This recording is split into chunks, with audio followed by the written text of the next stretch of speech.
It's the Security Weekly News, and it's episode 319. I'm Doug White, and it is Friday, the 18th of August, 2023. We've got Elon throttling, Dilithium crystals, Africa, Suse, Citrix, QR codes, AI meetings, and more on this edition of the Security Weekly News.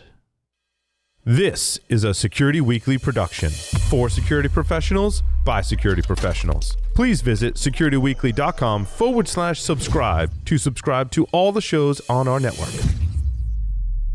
We interrupt our program to bring you this important message. It's the show that keeps you up to date on the latest security news twice a week. Your trusted source for accurate security information and expert analysis. It's time for Security Weekly News. Are you constantly thinking about how to keep your enterprise as secure as possible? Get to know Chrome Enterprise, the trusted browser for security-conscious professionals like you. Its ease of use for IT and security teams and added access controls protect the remote, extended, and hybrid workforce, keeping your entire enterprise safe. Don't settle for a browser that compromises your organization. Visit securityweekly.com/Chrome Enterprise now to learn more and start protecting your enterprise like never before.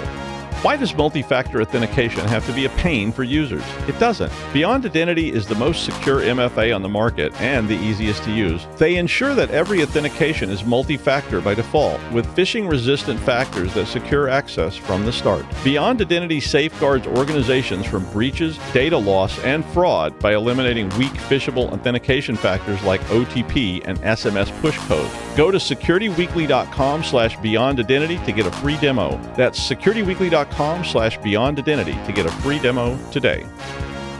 All right, welcome to Security Weekly News. I'm Doug White, and I was getting started. I wanted to thank our old producer, Johnny Blaze, who a lot of you probably know, and I mean, everybody, that had been on Paul's Security Weekly or Secure Digital Live or anything for a long time knew Johnny. He dropped by my house last night with a really nice bottle of whiskey and listened to me blather on for about 4 hours whilst we drank it. So it was good to see you again, John, if you're listening. And I still hear your voice in my head sometimes talking to me. But then I got worried that maybe John was like Tyler Durden or something. So I was sort of sitting there going, was John actually really here last night? Or was I just imagining that I was sitting on my back deck drinking whiskey with John and he was convincing me to do... But no, he was actually there. And we had tornado warnings in Rhode Island today. So if like the live feed suddenly looks like a lot of stuff swirling around and I suddenly have the Lollipop Guild singing songs for me in front of you, you'll kind of know what happened, right? I mean, I don't know if you know anything about Rhode Island, but they didn't used to have like tornadoes and thunderstorms and things here. But now we suddenly do. And that makes things, certainly makes things more interesting when you're getting those old alerts. Anyway, so Google released a quantum-resistant security key implementation this week, and we talked about this last week. But they call it they seem to have changed some stuff around. But they called it the first FIDO2 security key implementation. Now, Google was working with ETH Zurich, which is a Swiss university, if you're unfamiliar with such things.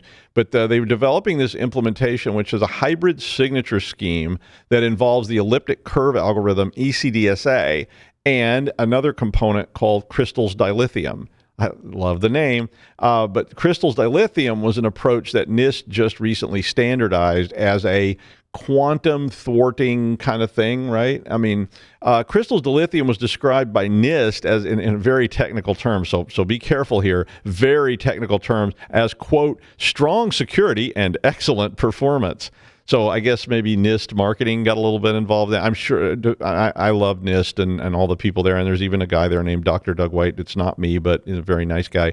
And I'm sure they have extreme technical documentation of all this as well. But I like that quote. It was like, NIST said, strong security and excellent performance.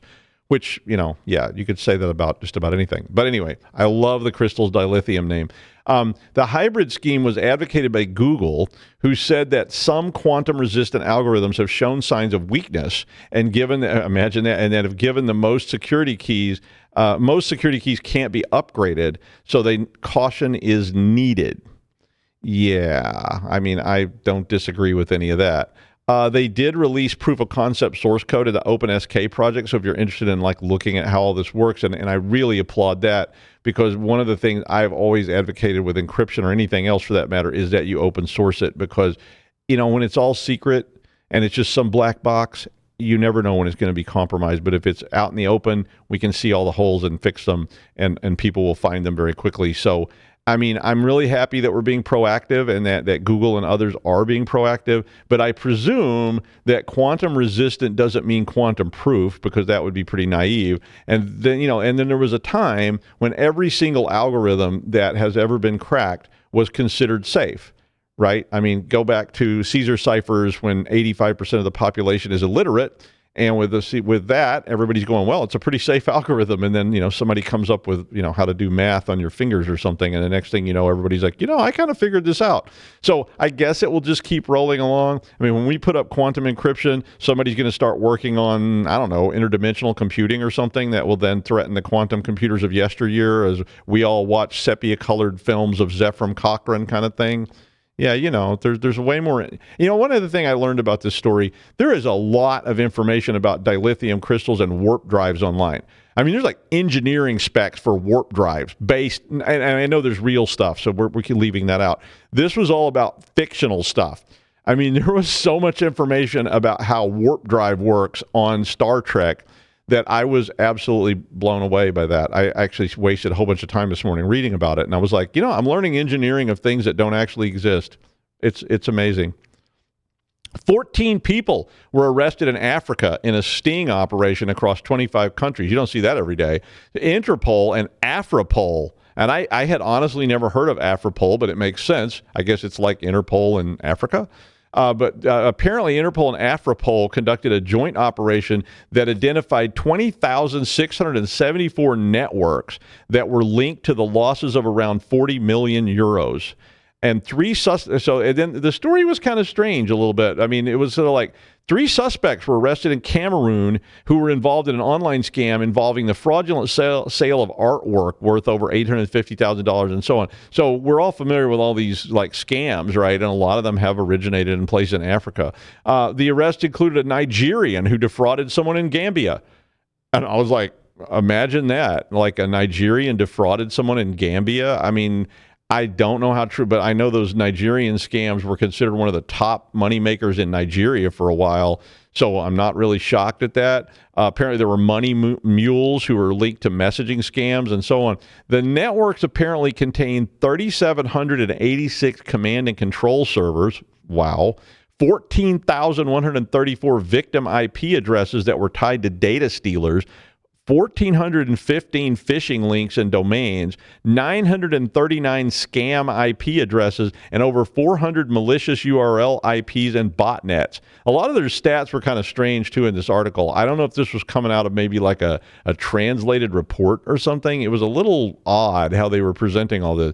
Apparently there were multiple darknet sites and so on. It was a fairly big deal, right? Apparently this is part of Africa's Cyber Surge operation, which started back in July of 2022 and was focused on cybercrime and other compromised infrastructure in Africa. Back in the first wave of this, they arrested 11 people. So they haven't arrested that many people, really, if you think about it. I mean, but they are definitely going after a lot of this stuff. But so far, they have not found a legitimate prince. I mean, I'm sure somewhere out there there's a legitimate royal family member who's just trying to get their money out of the government coffers, but I'm sure that they're going to keep looking for it. And I don't mean to play it down. I'm glad they're doing something about this, but, it's just kind of like, wow. Considering how many scam calls I get a week, I'm like, you'd think there'd be more arrests than that, but I guess, it's hard to track people down. I could not resist reporting on this story because the very first Linux distro I ever used or even saw, I mean, I don't even remember wait for it. You've probably shouted at all kinds of things, but the answer to it was Suse. I bet that wasn't one you thought of, but that was it. I was literally the docs were actually in German on the version that I had, but it was cool. I mean, I had not had this. I had used all sorts of other Unix-based things like FreeBSD and Solaris and all those kind of things, HPUX and various and sundry derivatives of the BSD tree, but I'd never used Linux. And I needed something that would run on a pretty used laptop, and someone gave me a copy of Suse. I don't remember even who gave it to me. I think it was actually a German student actually said, you should try this. and I pulled it up. It was sitting on my desk. I still remember it very clearly. My desk was the basement of a building in Greeley, Colorado, and it was sitting there, and I was like, I should look at that. And then I realized it was all in German, and I was like, wow, I used to know a little bit of German, but this is going to be a little out of my league. But the student actually helped me translate a lot of it. It was the very first cybersecurity lab I ever built back in 2000, and we didn't have any funding yet. So I was literally having to build everything out of spare parts. I was building servers out of spare parts. We were using old laptops and desktops that were sitting around not being used to put in this cybersecurity lab in like 2000. But anyway, Suse had gone public back in 2021. But currently, and it's been sold quite a number of times, the majority shareholder currently is something called Marcel Lux 3 Sarl, or SARL. It's a Swedish investment firm. And they're apparently taking it private and delisting it from the Frankfurt Stock Exchange, even though it was actually just listed there in 2021. Marcel Lux III, Sarl, acquired Suse from Micro Focus back in 2018, and the stock opened in the initial floating offering opened at 30 euros per share in 2021. But currently, they're valuing it at 16 euros per share in the deal, and the actual stock price was 9.605 euros yesterday when they closed. So Suse's been sold around a few times and will probably continue to hang in there. At somebody taking it private, I don't know what their objective is with that. But, I don't think I've actually used Suse since about 2004, so maybe I'll have to check it out again and see what it's like in the modern age. The deal is expected to close in Q4 this year. Shareholders will get some dividends. I don't remember all the grim details, but if you do own its own stock in Suse, which I don't, but if you do, there probably has a prospectus for what's going to happen when this buyout occurs, and if it's trading at $9 a share and they're going to give you $16 a share, yeah, it might be a good time to buy some and hope it goes through, right? And you make a little profit on the spread. Yeah, okay. Well, Suse added a Citrix ShareFile flaw to the known exploited vulnerabilities catalog this week. In another kind of odd article, in my opinion, because it was a very secretive sort of article. They basically said that the flaw is similar to the MoveIt flaw that allowed for a bunch of ransomware earlier this year. And, and of course that we talked about MoveIt for months, literally. We had stories about MoveIt. But this one already has a 9.8 CVSS score, and here's the description, and you're gonna love it. It could allow an unauthenticated attacker to remotely compromise the customer managed ShareFile storage zones controller. Yikes! I mean, whenever I see unauthenticated and remote in the same sentence, I get really, really nervous because that is some scary stuff. Well, Citrix issued an advisory back in June that said the issue had been addressed in version 5.11.24 and later, and that everyone should, of course, upgrade to the new version, and they provided, a link to that and how do you upgrade and blah, blah, blah. Well, Qualys was the source for this story, and they were comparing it to MoveIt and said that it was a very similar type of vulnerability, and as such could be considered, in industry terms, quite dangerous. Another one of those understatement kind of things with not a lot of technical detail. CISA has not released any data about a campaign around this vulnerability, but they did add it to the known exploited vulnerabilities catalog, so I presume it's known to be exploited, even though in the article they kind of implied that, they didn't really say anything about how it was being exploited or who was exploiting it or there was any proof of concept or anything like that. But, get patching. So if you are using that particular tool, because and a lot of people do. So if you are a Citrix shop, you might want to jump on that and get that patched. Well, I hate QR codes. I really do. I mean, when you go in a restaurant and there's a sticker on the table or the front door and you're supposed to scan the sticker to read the menu and everybody looks at me and goes, okay, grandpa, I know how to use QR codes. That's not why I don't like them. I'm perfectly fine with the idea. I mean, if anybody wants to buy me dinner at Atera or Saga, I'll meet you there. Just let me know when.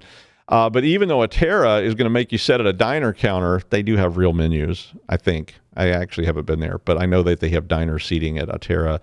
Let's just do Saga. I like a table myself, unless I'm at a diner, in which case diner counter is fine. But, I do love the idea of the QR codes, because touching that greasy, sticky menu in some truck stop diner in Ogallala, Nebraska at 3 a.m. is kind of gross, and you're kind of wondering what is on that laminated sheet. And, and of course, touching my phone is somewhat less gross. It's not that, it's still gross, but it's a lot less gross than touching that greasy menu. But, that sticker on the table, is it real? I just don't trust them because, I mean, anybody can make them and anybody can slap a sticker on the table or they could just put a sticker over the sticker that's already there. And then, and instead of ordering La Pinchassou, you end up on a Nigerian phishing site. Really? I mean, and La Pinchassou, yeah, but, I mean, now I'm hungry. But, I mean, this does happen all the time. I mean, you see people slapping, QR codes on the poles for the lift at the ski area, and you go, is that a real thing? Or is it a phishing site? It happens all the time. So this particular attack that was being reported in the article combines QR codes, expired Bing URL redirect links, and spoofed emails from Microsoft Security. So they've taken a whole bunch of stuff and put it all together. And it's described as the, quote, likely beginning of a massive campaign. Cofense was the company that was reporting on this. But basically they said that they had detected over 1,000 emails, which doesn't sound like that many to me, but they had 1,000 emails that contained malicious QR codes that were sent out since May, and they were basically being used to steal Microsoft credentials across a wide range of industries. And in the article, they said a large U.S.-based energy company was the most prominent target with about 29% of these attacks. So I guess that would be 290 emails. The company was not named in the article, so they didn't say who it was. They just said it was a large U.S.-based energy company. The lure in the email was about updating account security, and then they basically provide you with a QR code to scan so that you can go to the correct place. Then that takes you to a spoofed maybe or a puny code or a typo squatting type of URL that makes it look legit. But when you go to that site, of course, it's not really there. And they were using Bing.com. I guess they just put the link there, and it says Bing.com. But of course, if you don't carefully look at it, and with QR codes, it's harder to do. And it redirects you somewhere else. They were also using krxd.com, which is associated with Salesforce, and cf-ipfs.com, which is a Cloudflare domain. So if you want to block some of these things, you may, but people were doing them on their cell phones, so I don't know if you can control that or not. But you might want to write a piece for your people about QR codes in general, because I see people do this all the time. I was in a restaurant not too long ago. We sat down, and I was, waiting for being old, I was waiting for the friendly, wait staff to bring me over a nice greasy laminated sheet of paper or even a nice linen paper, menu.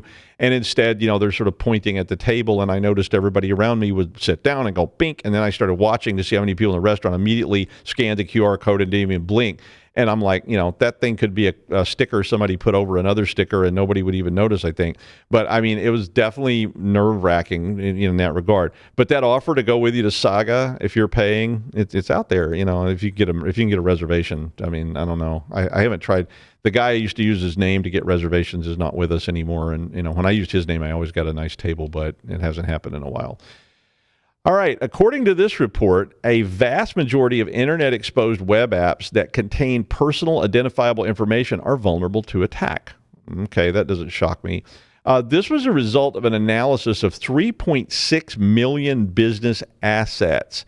Psycognito, which is one of my favorite company names, Psycognito was doing the study. They said that 74% of the web apps they examined contained personal identifiable information and were vulnerable to at least one known major exploit.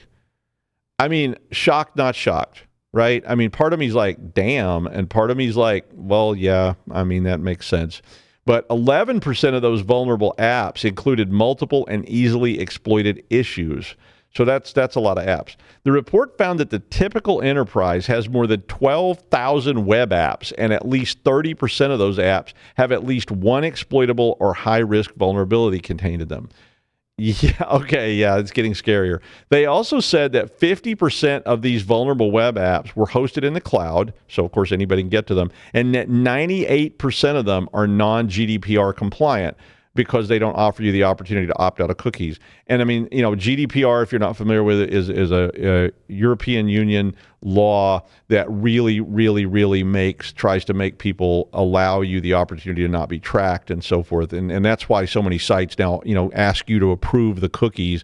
And of course, I see people doing that all the time and just going, accept all.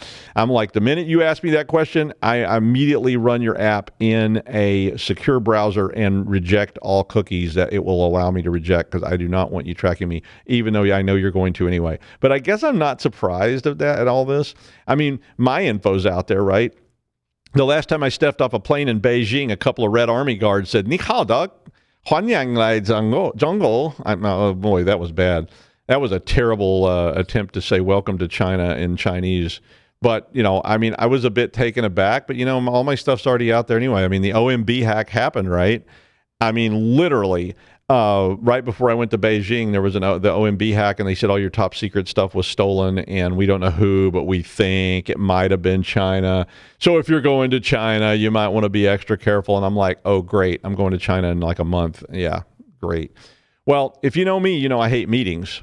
I mean, if you know me, I probably missed a meeting with you or two, and especially meetings that could have just been an email that said, please pay all your parking fines to University Parking and try and remain clothed at all times while in your office, or at least close the damn blinds.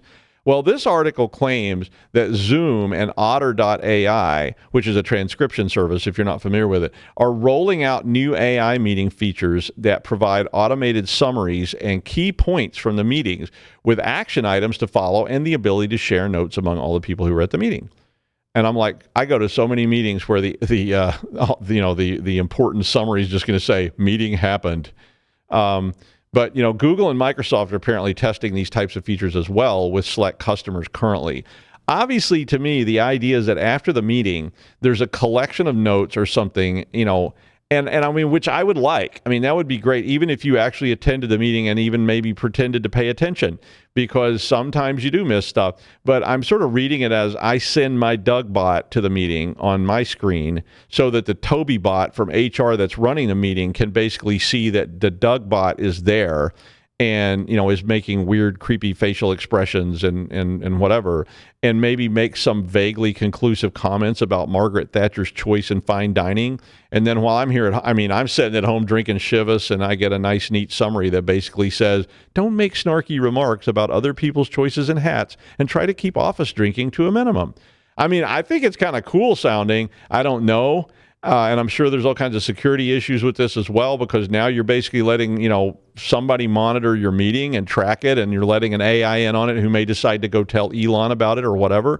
I mean, it is interesting, but, maybe the AIs can be controlled by making them go to lots of boring kickoff meetings or icebreakers, and then they'll all get, so sick of it all, they'll just want to give it all up and go live on the streets, the virtual streets, I guess. Just give up Wall Street and go live on, like 8th Avenue, a virtual H Avenue, that kind of thing. Yeah, I mean, that could happen, right? Well, apparently, poor Aaron, or I don't know, Lucky Aaron or whatever, Aaron is in, I won't say where Aaron is, but he's somewhere else, and apparently there were some storms or something there, and they have problems with the connectivity. So we missed you, Aaron, but he won't be here today, but that's okay, because you know me, I could blather on forever. So I will just cut to the chase and say, and finally, isn't it weird how people who yell the most about censorship and their rights being trampled on are usually the ones doing most of the censoring and trampling? I mean, I see that constantly, right? I mean, every day you see somebody, my religious liberties are being denied me because I wanted to put up, that kind of stuff.